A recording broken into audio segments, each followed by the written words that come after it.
안녕하십니까. 서울대학교 의과대학의 강대희라고 합니다. 제가 한 6주 전에 저희 의과대학에 코로나19 사이언티픽 커미티라는 걸 만들었습니다. 그래서 앞으로 코로나에 대해서 어떻게 대학이 좀 기여를 할까 고민을 하다가 이제 만들었고요. 지금 시간이 벌써 한 12분쯤 좀 지체가 된 것 같습니다. 그래서 제가 20분을 받았는데요. 한 15분 정도로 해보겠습니다. 근데 사실 제가 오늘 맡은 주제도 굉장히 큰 주제라서요. 포스트 코로나라고 하는 지금 이 시대에 어떤 대학이 무슨 역할을 해야 할까? 그리고 앞으로 어떻게 인재들을 교육시킬까? 이제 그런 것들을 좀 논의를 해볼까 합니다. 두서없이 정리를 해봤습니다. 대학이라는 게 어떤 기관이냐? 제가 생각하는 대학이라는 것은 가장 중요한 것이 인재를 양성하는 것이고 또 새로운 지식을 창출하고 그걸 바탕으로 사회에 기여를 한다고 생각을 합니다. 그렇다면 지금 우리 대학이 그런 역할을 하고 있느냐? 잘 아시지만 최초의 대학은 벌써 1000년 전에 이태리 볼로냐 대학입니다. 그러니까 20몇 명으로 시작된 4년제 대학이 처음 시작이 됐고요. 대학 하면 먼저 떠오르는 것이 상아탑입니다. 아카데미즘. 그런 걸 추구했던 대학들이 되게 독일 대학, 영국 대학, 그리고 미국의 이제 하버드 대학 같은 것들이 그야말로 연구 중심으로 됐고요. 그러던 것이 이제 미국에서 소위 실용주의적인 대학들이 들어와서 칼텍이나 MIT 또는 이제 최근에 내셔널 유니버시티 싱가포르 같은 싱가포르 의과대학 같은 것들이고요. 사실 아시아 대학은 불과 역사가 100년 정도밖에 되지 않습니다. 아시아를 대표하는 동경대학이나 북경대학이나 우리 서울대학이나 다 마찬가지입니다. 사실 이런 사회적인 어떤 디맨드나 언맨 니즈를 맞추기 위한 대학이 정말 사회하고 호흡을 하고 있느냐? 그렇지 못한 것 같습니다. 제가 보기엔. 그래서 불과 6년 전에 아시다시피 미네르바 대학이라는 게 나왔습니다. 이게 캠퍼스가 없는 대학이고요. 1년에 한 400여 명의 학생을 뽑는데 대부분 그냥 하버드 대학보다 경쟁력이 더 심하다 그러고요. 서울에도 캠퍼스가 있습니다. 미국에 있고 대만에 있고 또 베를린에 있고요. 앞으로 이런 대학들이 어떻게 역할을 할 것이냐, 이것이 이제 저희가 생각하는 화두이고요. 최근에 이제 코로나 이후에 가장 많이 언급이 되는 대학 중에 전 세계에서 하나를 뽑으라 하면 존스 홉킨스 대학입니다. 이 존스 홉킨스 대학이 왜 이 미국의 그 유명한 국가기관을 다 제치고 월더미터 같은 데이터를 계속 프로바이드 하냐. 이게 이제 5월 1일자 데이터인데요. 사실은 왜 그런지는 잘 모르겠습니다. 저도 여기서 공부를 좀 했습니다만은 사실은 이 홉킨스가 갖고 있는 장점은 워낙 의학이 훌륭하고 사실 의학보다 더 훌륭한 게 보건학입니다. 여기 스쿨 오브 하이진하고 퍼블릭 헬스가 굉장히 대단히 좋은 학교인데 상대적으로 홉킨스 공대가 그렇게 좋지는 않습니다. 그런데 이제 5년 전 메르스가 생겼을 때 여기 나와 있는 Center for System Engineering and Science라는 CSSA라는 것이 6년밖에 안 됐거든요. 근데 그때 이미 수작업으로 메르스 데이터를 모으기 시작했습니다. 이제 그러던 것들이 이제 블룸버그라는 사람이 돈을 무지하게 많이 투자를 해서 이 센터가 그야말로 이번에 완전 뜬 거죠. 그러니까 실은 전 세계에서 벌어지는 코로나의 스타티스틱을 한 군데 모아갖고 발표할 수 있는 플랫폼을 만들어준 거거든요. 그러니까 이게 사실 어찌 보면 대학이 사실 이 코로나 사태에 이렇게 잘 기여할 수 있다는 상징적인 내용이고요. 이거를 벤치마킹 한 건 아니지만 저희가 6주 전에 저희 대학에 이걸 만들었습니다. 저희 서울대학교 의과대학 대문 홈페이지를 들어가시면 제일 먼저 이 그림이 뜹니다. 이 코비드-19 SNU 메디슨이라는 업데이트가 뜨는데요. 이걸 만든 이유도 저희가 어떻게 하면 홉킨스 같이는 못하더라도 기존에 저희가 그 많은 자원을 갖고 있는 서울대학이 자원을 갖고 좀 활용을 할 수 있지 않을까 생각을 해서 저희 이제 첫 번째 페이지에 나오는 내용이고요. 저희 의과대학 홈페이지에 들어가면은 바로 볼 수 있습니다. 이 위원회는 그야말로 과학적이고 객관적인 정보를 일반인과 전문인들한테 제공을 하겠다. 그러니까 기존에 나와 있는 어떤 언론을 통해서 하는 것보다는 그런 이제 목적으로 기존에 나와 있는 통계를 재구성을 하고요. 그다음에 역학적인 분석을 하고 그다음에 임상적인 정보를 올려주고 그다음에 개발되고 있는 백신이라든가 진단 키트 이제 이런 것들을 이제 만들려고 했습니다. 그리고 국내 벌어지는 이제 연구 논문들 그다음에 그 외에 여러분들이 쓰는 오피니언 또는 커멘터리 또는 기고, 칼럼 이런 것들을 이제 모았습니다. 그래서 그 위원회를 이제 저희 학내에 있는 위원들을 가지고 구성을 했고요. 지금 많이 활동하고 계시는 이종구 교수나 오명돈 선생을 이제 또 모셨고, 특히 이제 이거를 만들게 된 배경은 그 외부의 위원들, 그 당시 이게 만들어질 때 가장 문제가 대구 경북 지역의 원장님들하고 제가 통화를 할 기회가 있었습니다. 그래서 그 당시 경북대학 병원이 한 500명쯤 있었고요. 영남대병원 한 100명, 대구 동산병원이 한 400명 정도 입원이 해 있고 중환자실에 수십 명씩 있을 때입니다. 그래서 이분들이 원하는 정보들을 어떻게 하면 좀 집중적으로 여기 좀 앉아 계시는 그 강원대 이승준 원장님도 우리 위원이시고, 그래서 이제 이분들을 모아가지고 사이언티픽한 데이터를 프로바이드 하기 위해서 만든 게 이제 이 위원회고요. 한 예만 들리면 저희가 사실은 이제 기본적으로 지금 치명률이 얼마냐, 오늘 나온 게 2.36%라고 합니다. 사실은 굉장히 그 숫자에 함정이 좀 있는 것들이거든요. 그러니까 인구 분모랑 분자를 계산을 해야 되기 때문에 그냥 치명률만 놓고 보면 맨 왼쪽에 이제 우리 한국이 2.3이고요. 이탈리아가 13쯤 됩니다. 근데 실은 이거를 스탠다드 파퓰레이션, 표준 인구로 보정을 하면 이 비율이 굉장히 줄어듭니다. 그러니까 실질적인 어떤 인구 구조를 알아야지만 소위 치명률이라는 거를 국가 간 비교가 가능해지고요. 실은 6배 나 보이지만 실제로 해보면 2배에서 2배도 안 납니다. 그러니까 한마디로 얘기를 하면 사실은 그 치명률 자체가 아까 우리 홍 교수님도 얘기했지만 여러 가지 깔려있는 그 정부의 리소스 또 여러 가지가 깔려가지고 이렇게 나오는 것들이긴 합니다만은 이런 데이터를 분석할 때 상당히 그 과학적인 접근이 좀 필요하고, 그래서 일부러 저희는 이 데이터들을 전부 제가 영어로 만들어서 올리고 있고요.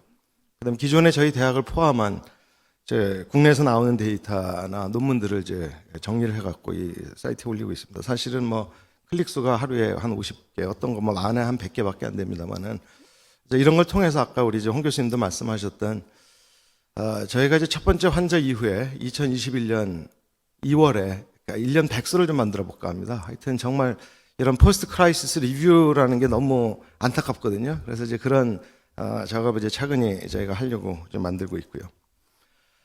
저희 위원회에서 하는 일이고요. 그렇다면 제가 생각하기에 앞으로 대학이 어떤 역할을 해야 하느냐. 가장 중요한 건 저는 지식 창출, 사회 기여 다 중요하지만 인재 양성이라고 봅니다. 대학의 가장 중요한 것은 미래가 필요로 하는 인재를 우리가 키우고 있느냐. 미래는 어떤 모습인가. 미래는 고령화되고 기술이 이제 사회를 이끌어가고 또 지식 기반 사회가 되고 또 모든 학문 간의 영역이 허물어지고 또 아까 우리 그 보건국가, 건강국가 얘기하셨지만 저는 미래는 생명의 시대다. 오래 살고 그다음에 사스, 메르스, 코비드 19 다음에 그럼 다음에 뭘까? 분명히 이게 주기도 짧아지면서 온다고들 많이 예측하지 않습니까? 메르스 이후에 지금 5년 걸렸고요. 이번에 코로나 끝나고 몇 년 이에 어떤 일이 벌어질지, 세컨 웨이브가 언제 올지, 얼마나 크게 올지 그런 거에 대한 예측을 해야지 어떤 인재를 키울까 하는 것들이고요. 그래서 소위 대학에서 전문 지식을 전달하는 그런 지식 전달의 기능보다는 융합적인 사고와 협업을 할 수 있는 그런 툴을 알려주는 그게 이제 대학의 역할이지 않을까 그렇게 생각합니다. 특히 이제 전문가 간의 협업, 그러니까 인터프로페셔널 익스체인지 같은 것들이 굉장히 중요한 영역이라고 저는 생각을 하고요. 그래서 현재 대학 교육은 조금 과격하게 말씀을 드리면 미래가 필요로 하는 인재를 키우기에는 실패한 모델이다. 그럼 대학을 어떻게 바꿔야 되느냐? 미래는 스스로 학습하고 창의적인 교육을 하면서 배려하고 포용하는 그런 거를 좀 대학에서 해줘야 된다 이렇게 생각을 합니다. 아마 뒤에 우리 안덕선 교수님이 일부 교육에 대해서 말씀을 하시겠습니다. 사실 오늘 제가 드리고 싶은 말씀은 이런 것들이고요. 그래서 앞으로 한 5분간 제가 서울대학에서 어떤 노력을 했느냐 이런 것들을 좀 시도할까 합니다. 한마디로 미래는 고령화 사회죠. 그야말로 가장 빠르게 고령화되는 나라고요. 우리나라를 한번 좀 살펴보겠습니다.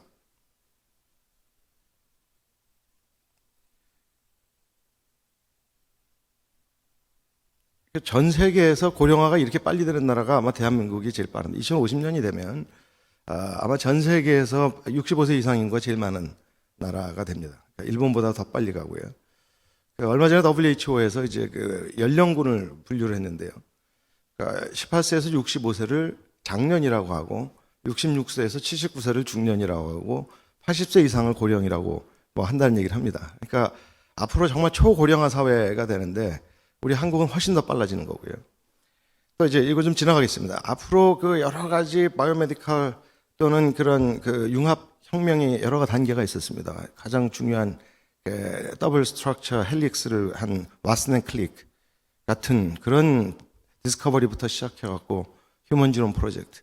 근데 앞으로 벌어질 미래는 그 의학만 하는 것이 아니라 엔지니어, 뭐 라이프 사이언스 모든 학문이 같이 하는 컨버전스 세대가 된다는 것들이고요. 이미 의료는 기술이 드라이브를 걸고 있습니다. 사실은 의료라는 것들이 지금 너무 기술 디펜던스가 높아지다 보니까 아마 여기 우리 그 분당 서울대병원의 전진혁 전 장관님이십니다만은 아마 세계적으로 유명한 스마트 하스피탈입니다. 여기 뭐 4개가 없는 병원이죠. 페이퍼가 없고 슬립이 없고 오더가 없고 뭐 상당히 스마트, 그러니까 IT 병원으로 굉장히 지금 수출도 많이 하고 있는 그런 병원들이고요. 이미 뭐 3D 프린터나 구글 글래스는 이미 많이 프랙티스에 쓰고 있고요. 이런 예상치도 않은 일들이 좀 벌어지면서 미래 의료는 굉장히 빠르고 작고 싸지고 그러면서도 좋아지는 거. 그런데 이제 익숙해지기 때문에 사실은 이런 그 테크놀로지 드리븐 의료를 우리가 어떻게 준비하느냐가 굉장히 중요할 것 같고요. 또 한마디 키워드는 세계는 작아지고 데이터는 많아지는 것들입니다. 정말 이번에 코로나도 마찬가지로 그러니까 우한에서 벌어져서 중국 내 퍼지고 우리나라까지 오는데 불과 며칠밖에 안 걸립니다. 앞으로 더 빨라지는, 그러니까 이 전 세계가 굉장히 작아지는 반면에 데이터는 굉장히 많아지고요. 지카 마찬가지였습니다. 그래서 어떤 메디컬 테크놀로지라는 게 아까 우리 나고노 교수도 얘기를 했습니다만은 모바일해지고 또 서스테인해지면서 빨리 해야 되고, 그러니까 CVS 같은 원스톱 클리닉이 이제 원미닛 클리닉도 만들어지는 시대에 소위 말하는 텔레메디슨이라든가 비대면 진료라든가 환자의 파티스페이션 같은 것들이 이제 굉장히 중요해집니다. 제가 이제 이 슬라이드 가끔씩 갖고 오는데요. 이 비노드 코슐라라는 사람이 자기 책에다가 미래에는 아마 80% 의사는 필요가 없을 것이다. 이제 뭐 예를 들어 과격하게 이렇게 얘기를 했는데 과연 그럴까요? 그렇지 않다는 거죠. 사실은 기계가 할 수 있는 영역이 있고 기계가 못하는 영역이 분명히 있다는 것들입니다. 아무리 기술이 발전이 돼도 또 사람만이 할 수 있는 게 있고 또 의료진이 할 수 있는 것들, 패션, 스트레티지, 어떤 협업, 기본적인 인간 중심 가치 이런 것들은 아무리 기계가 발전돼도 할 수가 없는 거고요. 그래서 스스로 인간 스스로의 능력을 우리가 좀 언더에스티메이트하고 있다. 과소평가하는 경향이 있고 앞으로 미래는 또 의료는 환자 또는 의사 여러 가지 협업을 하는 관계에서 기계와 인간이 조화롭게 행동하는 것, 특히 인간이 기계를 이용할 수 있는 그런 세대가 될 것이라고 생각을 하고요. 미래는 어떤 정보에 기반하기보다는 개념, 거기는 크리에이터와 엠퍼티, 공감과 창의라는 두 단어가 굉장히 중요하다고 생각을 하는 것입니다. 저희가 그래서 의과대학에서 이제 그 커리큘럼을 리폼을 했고요. 그 커리큘럼의 기본적인 커리큘럼은 가장 중요한 게 이제 의사로서의 전문성, 프로페셔널리즘이지만 사실은 자기관리 또는 리더십, 연구능력, 협력 이런 키워드들을 저희 커리큘럼에 넣습니다. 이 과정이 정말 힘들었습니다. 사실은 제가 이제 학장을 하면서 그 메디컬 에듀케이션 리폼을 한다고 카운트를 해보니까 거의 한 400여 미팅을 한 것 같아요. 모든 과에 찾아가서. 제가 그 과정에 이렇게 책을 보니까 의학교육의 개혁은 거의 정치적인 political process라는 단어를 어디서 본 적이 있어요. 그러니까 그만큼 힘든 일이었습니다. 정말 가장 변화에 저항적이고 또 새로운 기술이나 도입을 하는 거를 좀 받아들이기 싫어하시고 이제 그런 과정에서 저희가 또 서울대학교 의과대학의 의사상이라는 걸 좀 만들었습니다. 그럼 어떤 인재를 우리가 뽑아야 되느냐? 그러니까 실은 여러 가지 학업 능력도 훌륭해야 되지만 의사가 되기 위해서 반드시 갖춰야 될 자질은 그 도덕성과 윤리의식, 그 다음에 학업 능력도 중요하지만 소통을 할 수 있는 능력, 그 다음에 책임감, 그 다음에 본인에 대한, 그 다음에 공감과 배려, 그 다음에 비판적 문제의식과 해결 능력. 이런 것들을 중심으로 이제 커리큘럼을 만들어서 저희가 자기주도 학습, 또 선택교육과정, 연구 역량, 이런 것들을 이제 커리큘럼에 담았습니다. 그래서 사실 2016년에 시작을 해서 지금 이제 4년 이제 1단계가 끝났고요. 이제 내년 되면 이제 페이스 2의 그 새교육 과정 이제 들어가게 됩니다. 그래서 여기에 뭐 여러 가지 그 시행착오도 있었습니다만은 전반적으로 우리 학생들이 기본적인 생각을 좀 바꿀 수 있는 그런 이제 계기가 될 수 있었습니다. 좀 몇 가지 좀 예가 있는데 그냥 좀 지나가겠습니다. 시간이 좀 많이 흘러가는 것 같아서요. 저희가 좀 중요하게 생각하는 어떤 리더십이라든가 또 국제적인 안목, 뭐 사실은 이제 학생들을 뽑을 때 배려나 측은지심, 똑똑함보다는 따뜻함, 뭐 그런 키워드를 좀 많이 넣었습니다. 그래서 이제 그렇게 했고요. 또 한 가지 이제 데이터를 말씀을 드리면요, 이게 뭐 거의 끝나갑니다. 저희가 이제 2주 전에 그러니까 이번 코로나 19을 통해서 그 비대면 수업에 대한 이제 학생들의 강의 평가를 이제 한 100명을 대상으로 이제 의학교육실에서 했는데요. 사실은 저희가 생각한 것보다는 훨씬 더 학생들이 이 시스템에 잘 적응하고 만족도가 높다는 겁니다. 그러니까 이제 여러 가지 설문 항목이 있었습니다만은 대부분의 강의를 다시 온라인으로 했으면 좋겠다라고 주장한 하는 학생들이 훨씬 더 제일 많았고, 또 온라인이나 오프라인을 같이 컴바인하면 좋겠다는 학생들이 좀 두 번째 많았습니다. 그다음에 이제 전반적인 그 평가 지표가 5점 만점 스케일인데 사실은 작년에 했던 오프라인 강의에 비해서 지금 온라인 강의가 훨씬 더 학생들한테는 만족도가 높았다. 여전히 불만들이 많이 있습니다. 이 강의 뭐 화질이라든가 스피드라든가 뭐 여러 가지 어떤 테크니컬한 문제들이 대부분이고, 실제로는 학생들 입장에서는 온라인 강의에 대한 평가 만족도가 훨씬 더 높았다는 것들을 좀 저희가 알 수 있었고요. 사실 이건 뭐 저희 대학 같은 좀 자원이 좀 풍부하다 그래야 될까요? 어제 그런 대학이라서 이런 결과가 나온 것 같고, 제가 그저께인가 신문을 보니까 미국의 그 일리노이에 있는 대학 2개가 문을 닫았다고 들었습니다. 아마 이제 미래 이제 대학들이 많이 없어질 것 같은데요. 이런 플랫폼을 만들기 위해서는 상당히 많은 리소스가 필요하거든요, 사실은. 그런 것들을 할 수 있는 대학과 그렇지 않은 대학, 이런 게 많이 나눠질 것 같습니다. 자, 이제 마지막인데요. 그래서 저희가 이제 앞으로 우리 학생들한테 가장 어떤 팩터를 좀 더 트레이닝 시키고 싶은가 보면 커뮤니케이션과 팀워크 같습니다. 특히 이번 일에서 보면 전문가와 간의 협업, 의사와 간호사 또는 지금 병원 세팅에서의 그 여러 가지 다양한 피지션 어시스턴트라든가 하스피탈리스트라든가 다양한 직종들이 예전에 저희가 의과대학 다닐 때랑 좀 다른 환경에 많은 그 헬스케어 프로페셔널과의 그 팀 어프로치가 되게 중요한 것 같고요. 특히 이번에도 보면 각각의 디스플린 간에 서로 전문성을 이해하면서 접근할 수 있는 것들이 정말 중요하지 않은가 생각이 듭니다. 안타깝게도 올해 작년에 감염내과 펠로우 남은 사람이 10명이 안 되고요. 예방약이 7명 정도밖에 안 남았습니다. 그러니까 1년에 3,000명 정도 의사가 나오면서 이렇게 호흡기내과는 조금 난지 모르겠는데 하여튼 이 정말 중요한 영역에 남지 않는 이유를 좀 저희가 좀 면밀히 봐야 될 것 같고요. 그다음에 이제 민간과 공공 간의 역할 분담 같은 것도 굉장히 중요해 보입니다. 이제 마지막으로 저희가 이제 미래 의사는 어떤 인텔리전스도 굉장히 중요하지만 다양한 분야의 사람들을 이끌어가는 오케스트라의 지휘자 같은 역할을 해야 되겠다. 그런 것들을 키우기 위해서는 기존에 우리가 갖고 있는 대학의 고유 기능과 인재에 대한 역할들을 이제 바꿔야 되겠다 생각을 하고요.